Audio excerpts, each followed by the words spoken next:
नाशिक महानगरपालिका सार्वत्रिक निवडणूक 2026 पार्श्वभूमीवर नाशिकमधील प्रभाग क्रमांक 30 वडाळा परिसरातून राष्ट्रवादी काँग्रेस पार्टीच्या अधिकृत उमेदवार आशाभी पीर मोहम्मद शेख यांनी आपला उमेदवारी अर्ज दाखल केला असून त्यांच्या प्रचाराची जोरदार रंगत चालू आहे. बाळा परिसरात पाणी पुरवठा तसेच स्वच्छता, रस्ता, पायाभूत सुविधांचा विकास करण्याचा निर्धार त्यांनी व्यक्त केलाय. शिक्षणाने आरोग्य सेवा हे सुलभ करण्याचे वचन देऊन महिलांसाठी सक्षमीकरण आणि सुरक्षा पुरवण्याचा मानसही त्यांनी यावेळेस व्यक्त केलाय. तसेच बेरोजगारांसाठी आणि गरजू लोकांसाठी स्वयंरोजगाराची संधी उपलब्ध करून देण्याचे वचनही त्यांनी नागरिकांना यावेळी दिले. महिला उमेदवार आघाडीवर असून वडाळा परिसरातील महिलांचा त्यांना बहुतांश प्रमाणावर पाठिंबा मिळत असल्याचे दिसून येत आहे.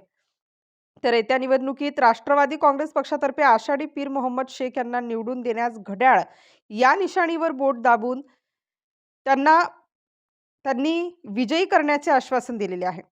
नागरिकांचे मनोबल आणि पाठबळ तसेच आशीर्वाद मिळाल्याचे पाहून आशाबी पीर मोहम्मद शेख यांचा विजय निश्चित आहे. Star news